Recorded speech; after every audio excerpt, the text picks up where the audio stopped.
خوش آمدید۔ ہمارا آج کا عنوان ہے مولانا حالی کا اسلوب نگارش۔ مولانا الطاف حسین حالی کا اسلوب کیسا تھا، مطلب ان کے لکھنے کا انداز کیسا تھا، تو آج ہم یہ اس موضوع پر بحث کریں گے۔ تو ویڈیو تھوڑی سی لمبی ہو جائے گی لیکن آپ کو سمجھ آ جائے گی کہ مولانا حالی کیسا اسلوب رکھتے تھے۔ تو شروع کرتے ہیں۔ مولانا الطاف حسین حالی سر سید احمد خان کے دبستان فکر سے تعلق رکھتے ہیں۔ ان کے اسلوب پر سر سید احمد خان کا گہرا اثر ہے۔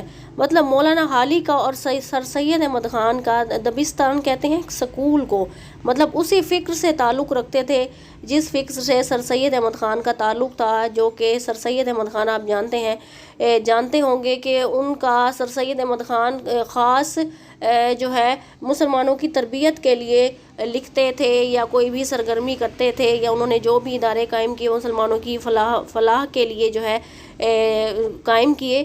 تو مولانا حالی کا سب سے بڑا آپ کو میں بتاؤں، آپ کو یاد دہانی کرا دوں کہ مولانا حالی جو کہ حیات سعدی اور حیات یادگار غالب لکھنے والے ہیں، ان کی زندگی پر، سوانح حیات پر انہوں نے یہ کتابیں لکھی۔ تو ہم دیکھتے ہیں کہ سادگی، بے ساختہ پن، مدعا نگاری کہ مدعا کیا ہے، اور منطقی انداز نگارش ان کا دورۂ امتیاز ہے۔ سادگی اور بے ساختہ پن، مطلب جو بات ہے انہوں نے اس کو بے ساختہ کہہ دیا۔ مدعا کیا ہے بات کہنے کا، اس پر وہ ہمیشہ نگاہ رکھتے تھے کہ میں جو بات کر رہا ہوں یا جو بات میں قاری تک مطلب پڑھنے والے تک میں پہنچانا چاہتا ہوں، اسی پر ان کا جو ہے ان کی نگاہ ہوتی تھی، اور منطقی انداز نگارش جو ہے ان کا دورۂ امتیاز ہے، ان کی ایک خاص پہچان ہے۔ حالی کی سادگی محض الفاظ کی سادگی نہیں بلکہ ان کے خیالات میں بھی پیچیدگی اور گنجلک کا نام نہیں، مطلب پیچیدگی کا، کوئی گنجلک کا، کوئی رکاوٹ کا، کوئی جو ہے بناوٹ کا کوئی نام نہیں ہے۔ انہوں نے سیدھی سادی جو باتیں ہیں انہیں آسان، سادہ اور سلیس زبان میں بیان کی ہیں۔ سب سے بڑا عنصر مولانا حالی کی اسلوب کا سادگی ہے۔ وہ مضمون کو اولیت دیتے ہیں۔ مضمون کو اولیت دینا کیا ہوتا ہے کہ جس موضوع پر وہ لکھ رہے ہیں اس کو وہ اولیت دیں گے کہ میں جو بات قاری تک پہنچانا چاہتا ہوں کہ میں اس قاری تک کسی بھی طریقے سے وہ بات پہنچا دوں جو کہ میرا عنوان ہے۔ زبان ان کے نزدیک ثانوی حیثیت رکھتی ہے۔ زبان ثانوی حیثیت رکھنا یہ ہے کہ مولانا حالی پر ایک نظام ہے، اور قاری جو ہے اکثر تنقید نگار اس بات پر تنقید کرتے ہیں کہ حالی جو ہیں جب کوئی بات کر رہے ہیں یا کوئی بات قاری تک پہنچانا چاہتے ہیں تو وہ زبان پر مطلب یہ تنقید نگار نے یہ بات کی ہے کہ ان کی اردو تحریر میں انگلش کے جو انگریزی کے جو کچھ الفاظ ہیں ان کا عمل دخل ہوتا ہے، اور قاری لوگ جو ہیں ان کو اکثر لوگ اردو تحریر میں انگلش کے الفاظ جو انگریزی کے آئیں وہ اس کو پسند نہیں کرتے۔ بس وہ کہتے ہیں کسی بھی طریقے سے جو اپنا میں مدعا بیان کرنا چاہ رہا ہوں وہ پڑھنے والے کے پاس پہنچا دوں، چاہے میں زبان اردو میں انگلش کو شامل کروں، چاہے جیسے بھی تحریر کو، مطلب سادہ زبان میں ہم دیکھیں تو وہ تحریر کی خوبصورتی سے زیادہ جو بات پہنچانا چاہتے تھے وہ بس اسی کو پہنچانے کی فکر میں رہتے تھے۔ ان کی کوشش یہ ہوتی ہے کہ مفہوم قاری کے ذہن میں بیٹھ جائے۔ دیکھیں وہی بات آ گئی جو میں نے بولا ہے کہ ان کی کوشش ہوتی تھی کہ میں جو بات کہہ رہا ہوں وہ قاری کے ذہن میں بیٹھ جائے، چاہے میں اس کو جیسے بھی بیان کروں۔ اس لیے وہ آرائش بیان پر زور نہیں دیتے، مطلب تحریر کو خوبصورت بنانے پر زیادہ زور نہیں دیتے تھے۔ ٹھیک ہے، میں آپ کو اپنے الفاظ میں سمجھا رہی ہوں تاکہ آپ ان لفظوں کے داؤ پیچ میں نہ پڑھیں اور آپ اس جو سوال ہے اس کو مشکل نہ سمجھیں۔ ٹھیک ہے، عام فہم زبان میں اظہار خیال کرتے ہیں، مطلب وہ زبان استعمال کرتے ہیں اس میں کوئی بناوٹ نہیں کرتے تھے کہ جو زبان اظہار ہے وہ عام فہم ہو، مطلب سمجھنے کے قابل ہو۔ حالی کا انداز بیان منطقی ہے، اگرچہ انہوں نے منطقی ہے مطلب منطق میں بات کرتے تھے، دلیل سے بات کرتے ہیں، اگرچہ انہوں نے باضابطہ طور پر سائنسی مضامین تو نہیں لکھے لیکن ان کی نثر سائنس کے لیے نہایت موزوں ہے۔ وہ جو کچھ لکھتے ہیں بے لوگ ہو کر لکھتے ہیں، مطلب بے لوگ ہو کر لکھتے ہیں، مطلب بے باک ہو کر لکھتے ہیں، ان میں جذباتیت اور جوش بالکل بھی نہیں ہے۔ ٹھیک ہے، دبستان سر سید سے تعلق رکھنے والے اکثر مصنف انگریزی الفاظ کا استعمال کرتے ہیں۔